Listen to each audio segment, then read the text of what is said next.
everybody. Hello, gentlemen. How are you? Yep. Pretty good. Lost you there for a second. Oh, you can't lose me. I'm like Not you. a oh, you lost it. Yeah. You're like, Well, I lost it a long time ago. I mean, they it's can't, been a yeah. long, You can't long. lose you. It's like stepping in gum. Yeah, it's Yeah. like, Okay. oh, once you start, you can't get rid of me. That's all. That's all I can say. All right, well, guys, I know that we are eager to get into this, and I just want to go ahead and say, gentlemen, here we go again. The Discussing Network presents Discussing Who, a Doctor Who podcast. I'm Kyle Jones, and I want to start this episode by welcoming back, simply because I can't remember who I welcomed first last week, Clarence Brown. How are you, Mr. Brown? I'm doing well, man. As always, glad to be here with you guys to talk this one out. Indeed, indeed, indeed. And as always, I love saying welcome back, Lee Shackelford. Mr. Shackelford, how are you? Very well. What a nice thing to say. This episode is a fan favorite, so I'm especially eager to talk with you guys about this one. Interesting. Yeah. Well, we have come off of, as of this recording, and see, I do say as of this recording. You do. Because before we started recording, Lee made the comment that the episodes that I put out this week on the first week of December, we are talking left, right, and center about Halloween. And we made reference before that that's my fault for recording live and then posting later. But hey, it's Doctor Who, wibbly wobbly, timey-wimey. That's all I can There you say. go. Well, it did make me curious to ask how did it go, but I'll do that offline. No, how did it go?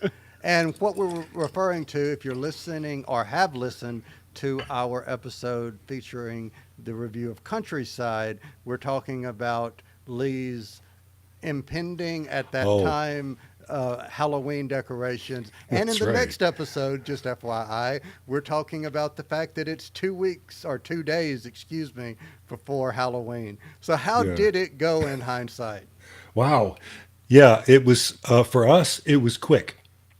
Yeah, we had candy and little tattoo stickers that my stepdaughter and I sorted into little bags. So we made 200 little bags. Oh wow. And they were gone in a half an hour. Jeez. Yeah. And suddenly finding ourselves empty-handed, and we could look down the street and see that there were still hordes and teams and masses of people coming our way. We deflated our inflatables and got the hell inside. All lights are off. Yep.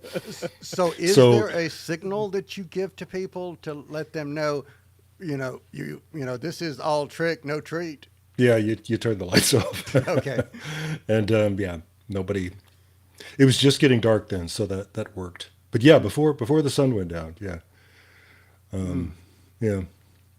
So favorite costume that I saw was an adult couple who had come as Mogwai and Spike, if you know the film Gremlins. So she was big cuddly Mogwai and he was Spike. And I overheard them talking to other adults who were out with their kids, and she said that she was going to have a baby. And it was all I could do to not get into their conversation and say, "Did somebody get you wet?" Oh God.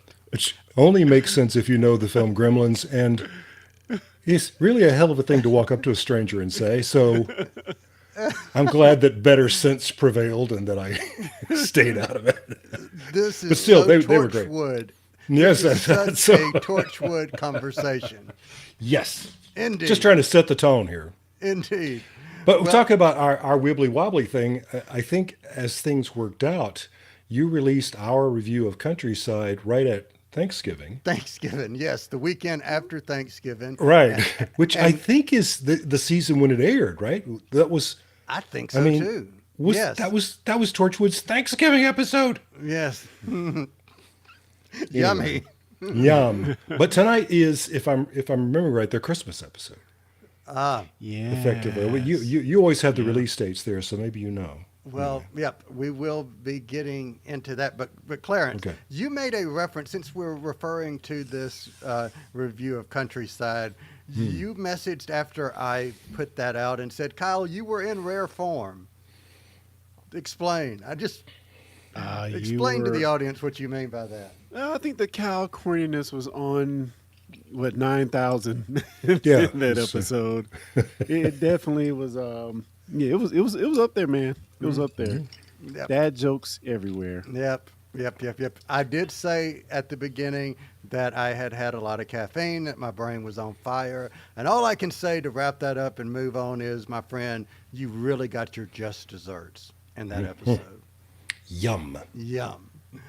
All right, so let's go on a little bit further and talk the news. We've got a little bit more insight into the Christmas special, so many spoilers. The title is not Joy to the World, it is Joy to the Worlds, plural. Yes. Mm-hmm. You know, at first we thought that that was a misprint by Disney Plus, but it is actually the real title of the episode. BBC confirmed. Thoughts? Joy to the Worlds? On a space travel show, that makes a lot of sense. Yeah. Do you guys know the premise? Have we discussed the premise of the rooms of the hotel yet? Oh, I don't think we've talked about it here, but I have read about it. And this, once again, there's a character named Joy, right? So that's she's not the one from Inside Out, but yeah. Anyway, So, again, spoilers for anyone who doesn't want to listen. You may want to fast forward just a little bit. But for Joy to the World, for what that means is each room is in a different time. So, yeah. that's interesting. hmm So those may be the worlds referred to in the title, but May we well shall be. see. But I have one more question, or actually two questions before we move on. Lee, there is something you like telling people. What is that?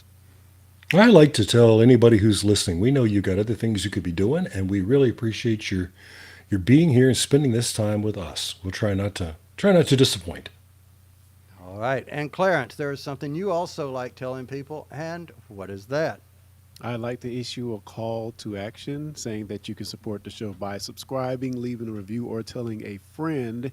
If you have a review idea, please send it in along with anything else you want us to know to discussingwho@gmail.com or hit us up at discussingwho on any and all social media. Awesome. So for everyone listening, if you have not seen Out of Time, put us on pause, go out, watch the episode, come back, because from this moment forward, spoilers. Alrighty, we are back, and the spoiler warning has gone out, and we are back to review Out of Time. This is the 10th episode of the first series of Torchwood, first airing on the 17th of December, 2006. So, summary view. Lee Shackelford, I want to start with you. Summary view. What say you? This is one of those season 1 episodes that I remembered all these years later, and I just remembered that it was one of those moments where we got to the last fade out, and I said, I love this show. Wiping tears out of my eyes. Yeah, I mean, last week I cried at the end, and they got me again. And at least according to IMDb, this is a fan favorite, like the most highly rated episode of the season by people on IMDb. Anyway, so there you go. All right. And as you pointed out, this is actually their Christmas episode. Well, Clarence Brown, what say you? I did realize this seemed like it was a Christmas episode, but I didn't know that Torchwood did Christmas episodes until now. I guess I didn't realize it. But for me, yeah, this is. I have to agree with Lee. This is the second episode in a row where I think they did a story that didn't necessarily focus directly on the Torchwood crew themselves, but it did. It came back around to them. But yeah, just that's great writing great writing, great story. I really didn't, once we learned they couldn't go back, I didn't really realize where they'd go with the story, but they went in a very heartbreaking area. Mhm. Yeah, it was a tough one. It was a tough one. What about you, Gal? I'm going to, as usual, follow right there in line with you guys. I didn't remember this. Lee, you said you did. I didn't remember this because I don't really remember any of them, but I loved it. I just, for so many different reasons, when we'll get into it, I just love the simplicity of it. Hmm. There weren't aliens, there weren't bright lights, there weren't, you know, the special effects. Every single moment was character driven, and I just think that's great writing. You can have a sci-fi element without having, sparks and, the best Hmm. sci-fi, the best stories are stories between people, not the big flashy bang bang bang. Am I right, Mr. Writer Man? I got to agree.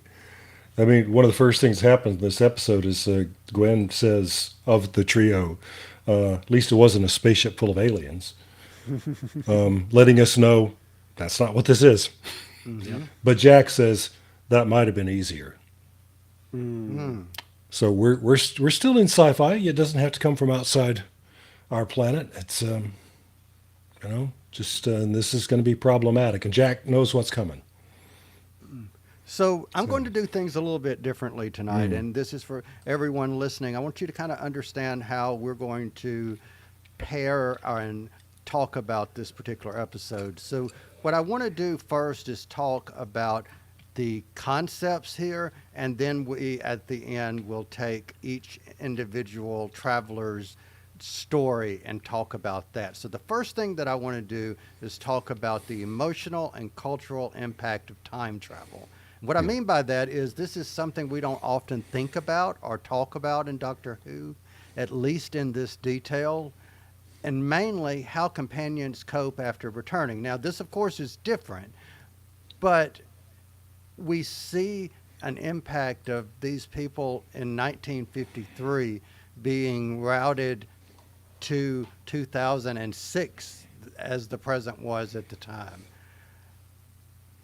How do you think anyone, not these characters, but put yourself in that situation?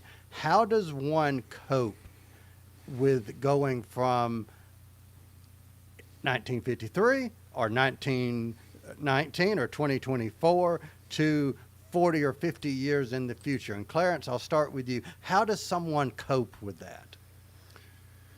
It definitely makes me wonder. At what point do we get in the future where a 50-year jump wouldn't be as jarring? And Mm. that might be something that could never happen because I think 50 years from before now for me, it was a very different world. Hmm. And as we see in this story, the world they came from to where they ended up was just so different, and not different to the point of being unrecognizable, but it was more cultural norms, societal norms that had changed. The world being a bit more progressive and just more open.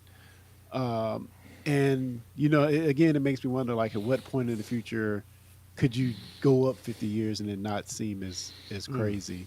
I don't know. We've changed a lot in the last 200 years, but yeah, I found this very interesting. Uh, these characters being a fish out of water, and Hmm. for me, I just think that's a great thought experiment. Just to think of world leaders who have pushed for changes in society, if they could jump 50 years ahead and see what impact the things they did made on the world. So, yeah, I just find the idea of exploring that in this story very, very interesting. All right. So before I move it to Lee, I have one more follow up that I'm going to ask Lee. Do you think, Clarence, that they did a good job in this story of highlighting the differences between the time differences? I think they did a fairly good job with it. They probably could have went further in some areas, but they may not have had time to fully explore some of the things you could have explored. Certainly, when you look at this jump, and some stuff that they explored that I felt was more subtle that we can get into later. But I did think the way they showed the contrast was sufficient for the allotted time of the story. All right. So, Lee, back to the original question. How do you think someone deals with going from such a different time period to a different future? Yeah, and I think it's one of the foundational questions of science fiction. There's no. It's no wonder that we keep revisiting this. That we really want to see the fish out of water, either because they came from the past or because they're in the past. You know, and for people like me, I was in graduate school when Back to the Future came out, and it kind of rocked my world.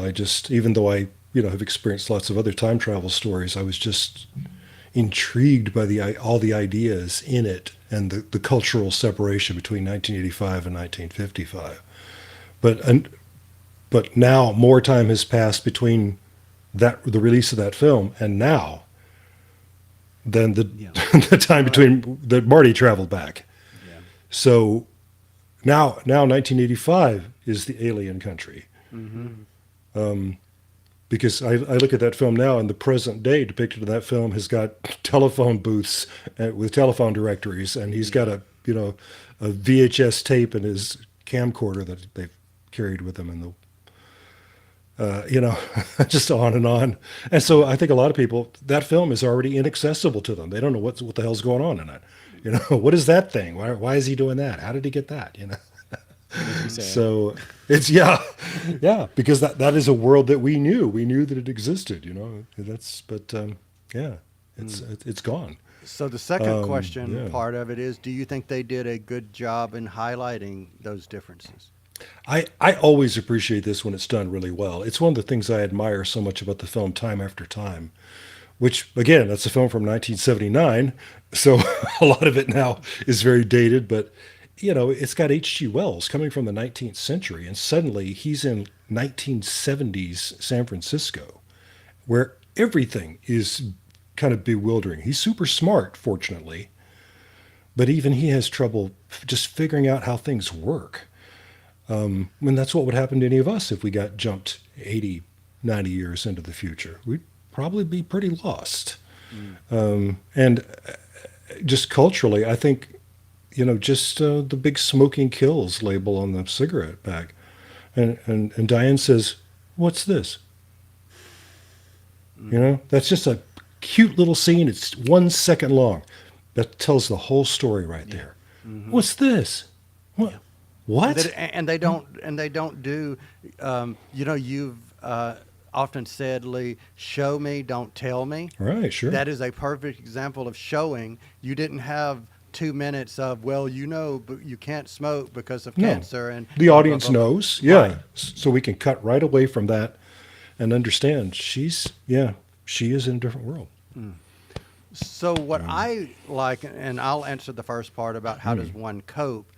What I liked about this episode is it highlighted different ways of coping, but the one that took hold in my mind is the idea of the isolation from knowing that friends that you may have had that are 20 years old or 40 years old or what may not even still be alive, or most likely are no longer there. You are literally in many ways an island. And even if you did have relatives, if someone was 2 years old when you left, they're 52 now if it's 50 years, they don't know you.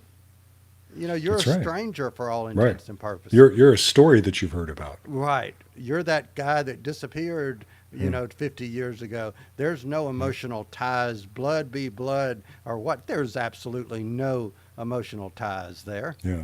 So, and do I think that they did a good job? Absolutely. Obviously. I think we all are liking this episode, so they did do a good job. But I want to talk now about Torchwood's role. Clarence, you brought this up in your summary, and I think we see a shift in Torchwood's role for the first time in the series. And what I mean by that is I think they go from a policing organization to something more doctorish. And what I mean by that is the doctor is the caregiver, the making sure everything is okay. Do you agree? I do agree that they are more of a therapist kind of liaison. I don't know what's the right word to say it for the current century or time frame that we're in. But it made me think, why don't we have these same feelings when the doctor is taking his companions out of time 50 years in the future, 50 years in the past? Mm. And I think you all, well, of course, you always have that security of knowing you can go back. You know, it's crazy how much the pressure of time travel changes when you know you can't go back. Right. And so, as far as Torchwood in this, I I almost felt like they should have, and maybe they just know they couldn't go back, But it seems like they were very dismissive of the idea of even finding a solution. So we knew that was off the table immediately. Mm. We're not going to try to send them back. They're here. So, like you just stated, they moved to more of, I wouldn't even say it's doctorish. It's more of a therapist type role Hmm. for these individuals that are now out of time. Mm. Lee, what do you think? Yeah, when you put it like that, I realized that the doctor really never was going to sit down with somebody and hold their hand and walk them through what it's like to be in whatever year they're in. We just hit the ground and, you better pick up the cues and start running. It's yeah.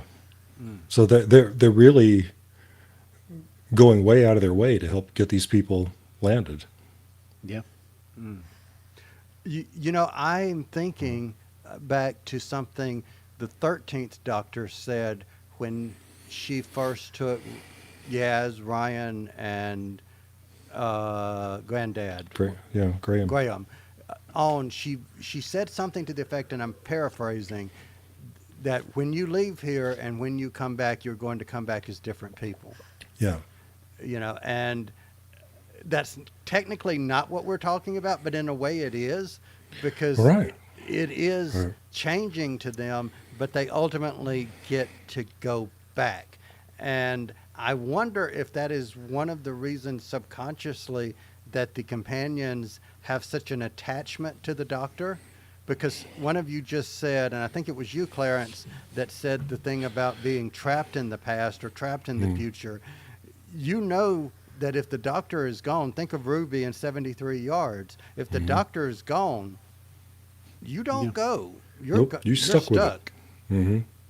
Yeah, and even would be thoughts that some of the companions have. Maybe it's happened with a few companions, but I'm thinking of maybe Rose right now, where she's in the future and she thinks of her mom and her friends, and they're gone, they're long gone. Yeah. But Right. but always you have that comfort of knowing that you could always go back.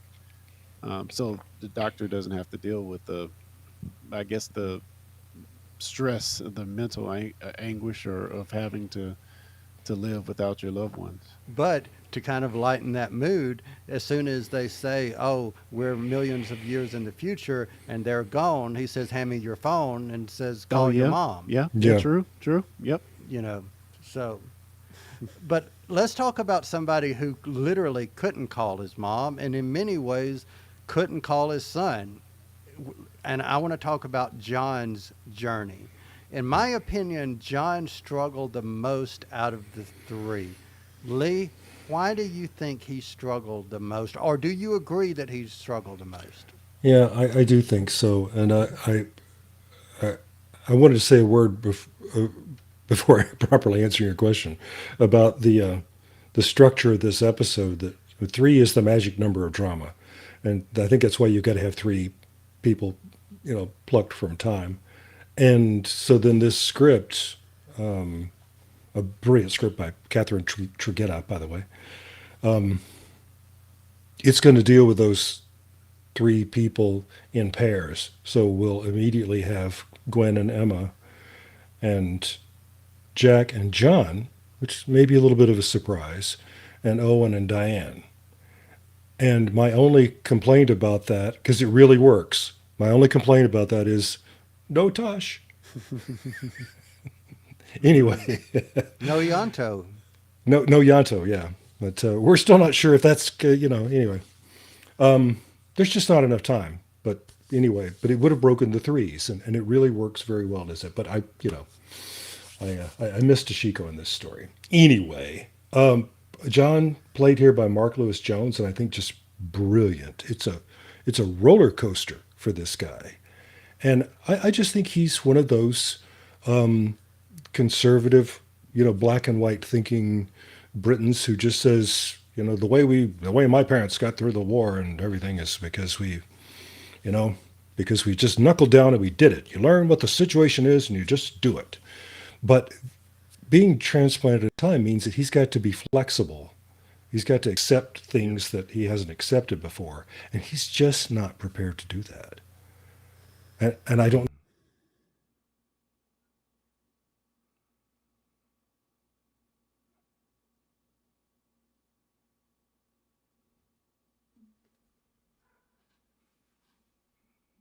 Okay, so Midas froze. Yeah. Okay. Did we just lose Lee? Yeah, I think we may have just lost Lee. Ah, the rift got Lee. What? All right, I think Lee has entered the building. You got I'm caught back. by the rift, Yeah. literally. Yeah. I saw you guys freeze, and I said, that probably means I'm frizz. Yeah. So you were saying when you froze and entered the rift and then came Yeah. back 50 years later, John you Ellis. said time dilation. That's what it was. Right. You were talking about how he was one of the Britons that just gritted and said, this is the way the parents Yeah. did it and moved on. That's it. Stiff upper lip and all that stuff. And that just means there are rules. You just follow the rules and everything will be fine. Well, he's just had his legs and all the rules kicked out from under him. And I just don't think he's the kind of guy who's going to recover from that. It's the situation demands being flexible, being willing to change and to reappraise things and to think of things in a new way. And that's asking too much from him. That's how that reads to me. What do you think? Clarence, thoughts? As far as John is concerned in this episode, it was really hard for me to see him going through what he was going through. And I don't know if you're ready to get into details of John, but I really felt that when Jack told him that this is not the end, you're still young. And I know personally, I've been in a place in my life where it felt like the floor was crumbling under me, like I was losing my family. And so much of what Jack said to John really resonated with me because, I did have to go out there and try to, start a new family and start over, basically, as he states in this episode. So, yeah, that really hit home for me. And John's story is just so heartbreaking, even when you think of, you're 50 years in the future, you want to reconnect with the loved one, but there's so little of that person you knew that's there. You've lost the time that you could have had with that person that you love so much. So yeah, all the stuff with John was just extremely heartbreaking to me. Very hard to watch. And what is amazing about what you just said, Clarence, is, and I'm comparing you to a fictional character, so no offense to the fictional character, but it's interesting how two individuals can be in a similar situation, but one have the perseverance to change his circumstances, and the other one has not that perseverance, not that resolve, for whatever reason. Not saying that one is right or the other is wrong. Each had their own circumstance, but that's a testament, honestly, to you, Clarence, that you had the resolve about yourself to recreate and make something new, and put yourself in a different place and time and where you are today. So before I get emotional, compliments to you, my friend. So let's talk about John finding his son and his decision at the end. So Lee, what did you think of finding his son? Well, it's a heartbreaking scene, and both of the actors in that, I think, are just a knock it out of the park. You believe it completely and utterly, and I feel like out in the audience we're saying, oh, John, Jack tried to tell you this is what was going to happen. One of the Alien movies has this happen too, doesn't it? That Ripley goes home and she finds, because she's been in suspended animation, and she's looking for her daughter, and her daughter is like 100 years old, and isn't quite sure who Ripley is. I mean, it's a thing about some of our speculative fiction, thinking about time travel and about suspended animation, that maybe time isn't going to pass for you, but it's passing for everybody else. And what is that going to be like when you wake up? Yeah. Yeah. So, in science fiction, we've kind of covered this ground before. So you have to get it down to the personal level, or we won't care. And trying so hard to reach out to this guy and to say, I'm your father. Yeah. And so finally the question from this guy is, who are you? Mm-hmm. So hard. So what did you think about finding the son, Clarence? Any thoughts? I'll just echo everything Lee said. Just a heartbreaking moment to watch. And, the fact that he's even there with pictures, trying to jog the memory. And for one moment, you think he's going to remember, but he just kind of falls right back into the dementia, the situation that he's in. It's just really one of the many heartbreaking aspects of this episode. And the thing that got me about that is, let's take away the dementia and let's put the son in his most sound mind that he could be in. The simple fact of, here's Dad sitting here 50 years later, and I'm older than Dad. This isn't, the Williamses. This is somebody else. So, the child shouldn't be older than the parents. So, and there could have been a second act. He could have had grandkids. He could, right. but no, he didn't. That's it. Yeah. So John has reached the point of despair, and Jack chooses to basically assist suicide for all intents and purposes. I'd say that's what he does. Yeah, and I'll just answer it first before I give it to you guys. I thought that was ballsy to do for television. I understand this isn't BBC One, it's BBC Three. Right. We can get away with a little more, and I don't mean get away, but the restrictions. It's not tea time television, so that's basically what I mean. That being said, I think that was a poignant idea to show some of the sci-fi, but also to show an ultimate act of kindness on Jack's part. He didn't die alone. Right. So right. What did you guys think? Who else can give you that gift? I mean, Jack realizes he has something unique that he can offer. I can die with you.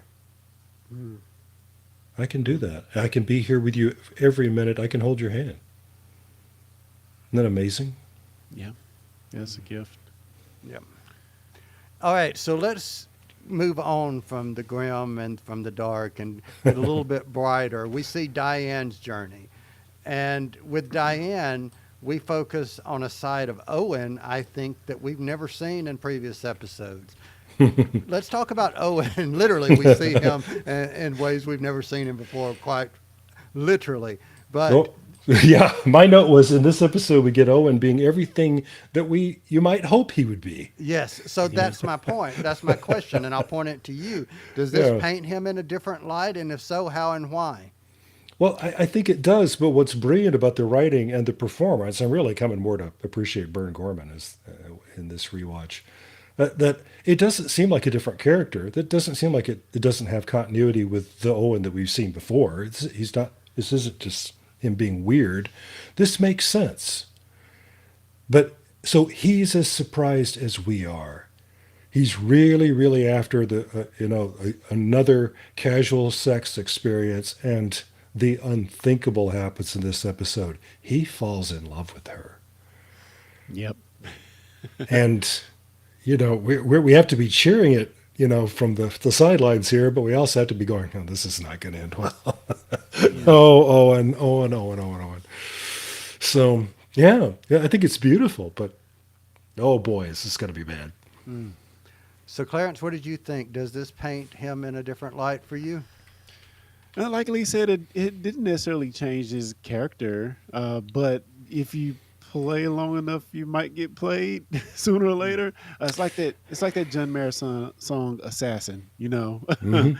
um, he finally got took, and it's funny because it wasn't like the beautiful thing about it was the character of Diane wasn't being malicious toward him. She wasn't just trying to, oh, I'm gonna fall in love with you, then break your heart. She had a greater calling, purpose that she had to pursue.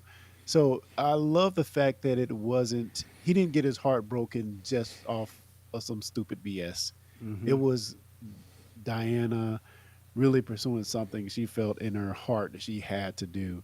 But yeah, just yet another scene that was just hard to watch, as Owen gets his heart stomped on. Oh, it's almost like in some of them shows, someone is pleading, and you're like, "Oh, this is painful. Just stop. Yeah, Just stop." just stop. Yeah. And this to me was an example of great casting on Mhm. all three of the roles, because Yeah. the way, the look that she had, the way the actor carried herself and presented the character, she came across as very powerful, independent, and it made it so believable that even if she was a contemporary person from 2006 that he met on a mission, she would That's right. still be leaving him at the end of the story. It had That's nothing exactly to right. do with the out of, it was who she was, and she just embraced who she was. Yeah, I also found it interesting that she's from obviously from a different time where flying the skies felt more like the Wild West. There's less rules Hmm. and regulations, and she gets here and she's just um, heartbroken by the amount of red tape minutia just to get back in the sky. Yeah. So yeah, it was interesting seeing her have to deal with some of the restrictions of being So let me ask the you this now. question then. Why do you think she left? Well, I think that she told Owen that she was a wildflower. That she likes adventure. She can't stay in one place. It's. I mean, she's a pilot for God's sake. So, Yeah. um, I can see where she was coming from, and also it's like a part of that is exploration to me. She wanted to explore the possibility of entering this rift again and see if it took her another 50 years or wherever it took her. Hmm. So Including Lee, back home. why do Yeah. you think she Yeah. left? I lost the exact line, and I actually had it written down at one point. But when she says, "I love you too, Owen," Yeah. and there's a moment there, I think the next morning, but she's just looking at him, and she thinks or says, I can't remember, but I can't remember the line now. But do you know what I'm talking about? She says something like, "But being in love means that you're not free," or Mm, mm, something like that. And being free is what she's all about. yep. Um, Yep. it's just a little historical sidelight. She mentions that she ferried planes. Do you know? Do you know what that was? Tell us. When we really airplanes got really involved in the Second World War. I mean that was the one of the change why World War II was different from all previous wars, because a lot of it was in the sky. That we were building planes as fast as we could, but we weren't building them at the front, right? So there's pilots in Europe waiting for planes so they can fly against the Nazis, or if they're they need to go to the Pacific. But we're building planes in the U.S. So how do the planes get over there? And we, U.S. and Britain and others, we trained scores and scores and scores of women to be combat pilots with the understanding that they are not going to go into combat.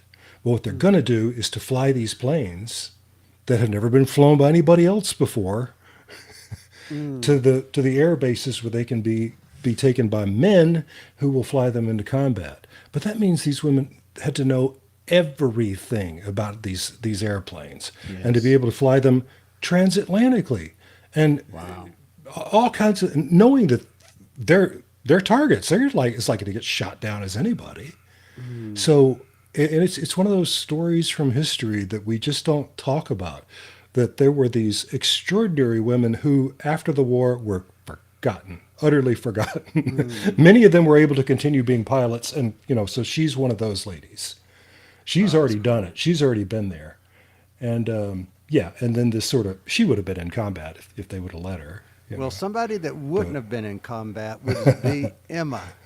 So I'm curious to know what you guys think of Emma. And I'm going to say first, of the three, I think Emma seemed to assimilate into the present easily. What do you, and Clarence, I'm going to point this to you. What did you see in her personality that made her assimilate so easily? Did she assimilate easily? And am I wrong? Did she? Well, What do you think? she wants to. She definitely wants to. I feel like the naive 18-year-old of today is very much different from the naive 18-year-old of the 50 years earlier. So it was interesting to see her deal with the norms of today versus what she was growing up in before. So I think in that aspect she did adapt fairly quickly, but it was still interesting seeing the dynamic of it being so different. And I wondered if it was subtle to, and they didn't mention it, but to have her two roommate girls that were her roommates, they were, neither one of those were Caucasian.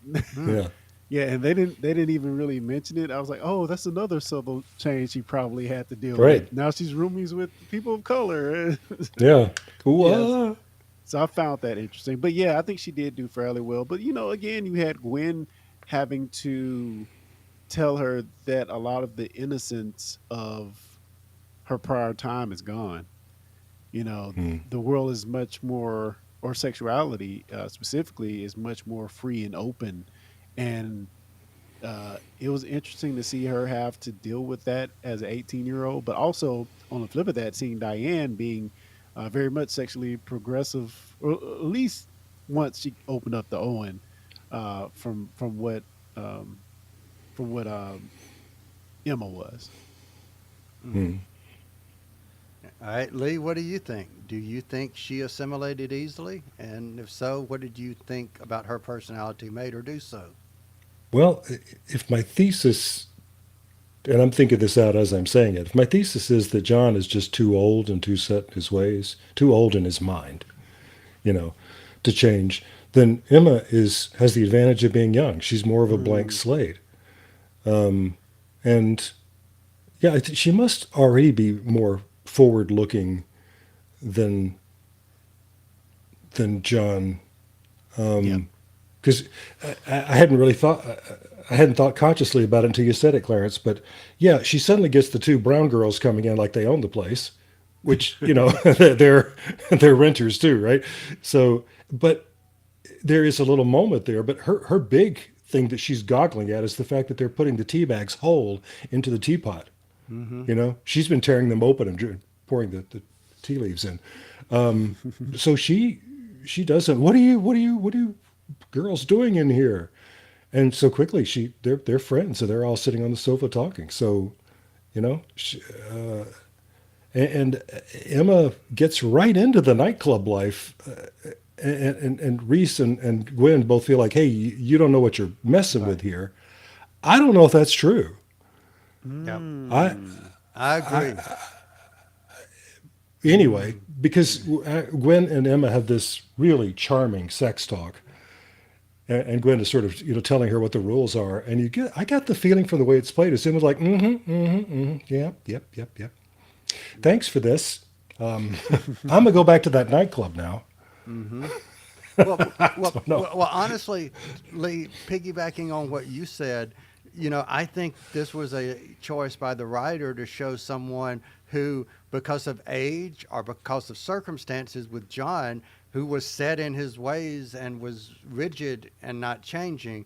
Diane was in the middle of them in age, and she's older, but yet she's more progressive as we get to know her, or more so.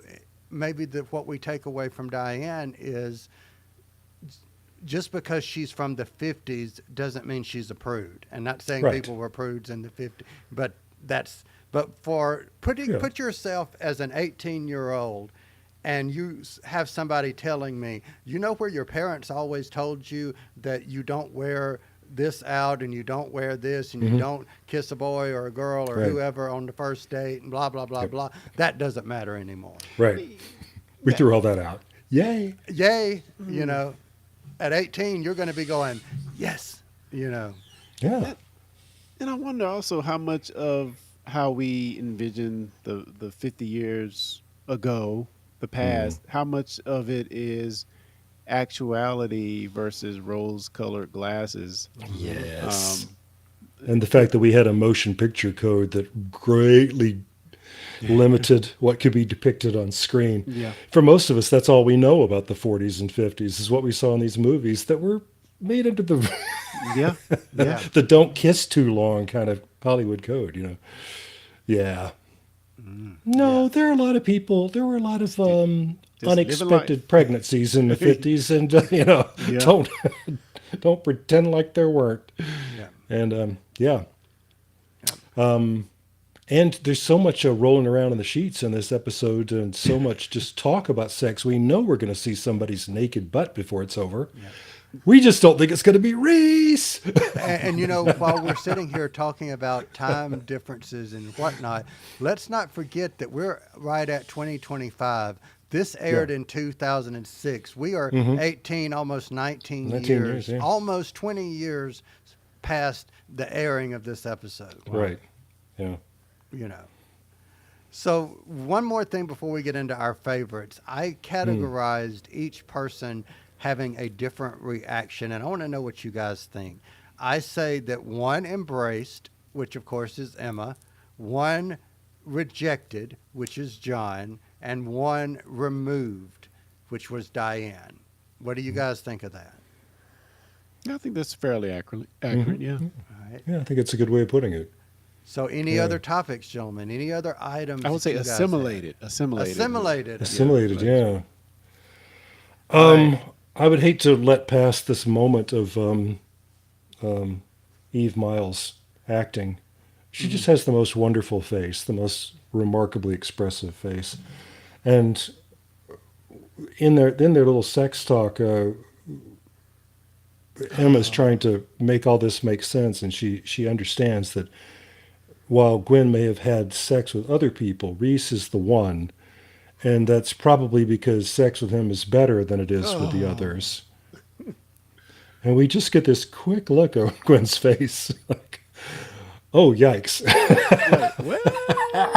Well, don't press me on that. So, yeah. Poor guy. Poor guy. Yeah, let your mind go with that wherever you like. But anyway. But yeah, I think that's my only other note. Except I mentioned before Catherine Tregenna, who wrote this episode. It occurs to me that at least in the Doctor Who universe, she's a woman who writes beautifully about women. Hmm. I think, and including the Lady Me in The Woman Who Lived. Hmm. Okay. Another script by Catherine Tregenna about a woman who is out of time, who, has been, in that episode we learned that she's been living for centuries and she keeps reinventing herself, and she's got, a library full of diaries of all How- the different people How, that she's how been. Yeah. interesting. Yeah. Yeah. Hmm. All right, Clarence, any other items from you? No. Well, then I'm going to ask you, my friend, favorite scene. My favorite scene is the heartbreaking moment when Diana leaves Owen. Yeah. Mm. Yeah. My favorite scene, this is going to sound very somber, but was the Jack scene with John. And I don't mean it favorite, but I just think that was such a strong scene that I don't want to call it favorite. I'll just say strongest scene. Well- But that's mine. I always hope that when we say favorite scene, that's what we mean. Not the one that gave us the biggest smile, but the thing that maybe we appreciated the most, or Okay. felt, because I think we all three of us here have picked really, really sad notes here, because mine is John visiting his son in the nursing home. Yeah. I just thought that whole pretty long scene was just so gorgeous, so eloquently played, and of course shattering. Yeah. But- Lee, I want to leave it with you. Favorite quote. There's so much. I'm trying not to go for the low hanging fruit. There's so much in this script that's just beautiful. They're little moments. There's just so many. A lot of them, though, are images and not spoken lines of dialogue. Yeah. So frustrated by trying to find something that wasn't low hanging fruit, I went back for the low hanging fruit. Owen saying, explaining to Diane how this works. No, you can get yourself inseminated with a sort of syringe. Cheery little process. Seriously, men donate sperm anonymously. Little shuffle into a pot at a sperm bank, and they say romance is dead.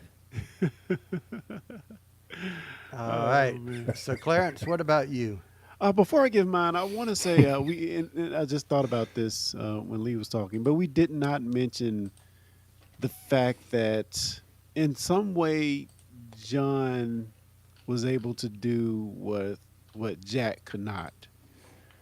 Because I felt on Jack's face when he was attempting when John was attempting to do what he did.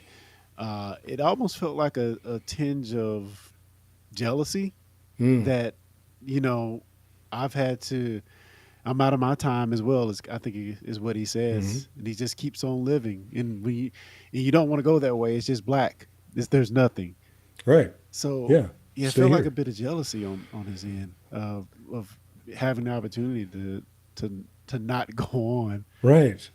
No, it struck me that way too. And once again, we learn more about what has happened with Jack before the story of Torchwood begins.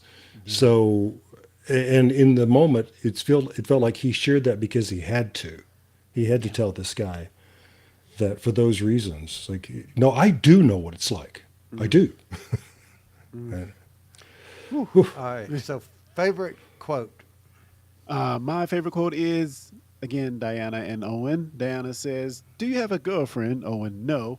"So who do all these beauty products belong to?" Me, actually. Yep. "No? Oh, real men can moisturize too, you know."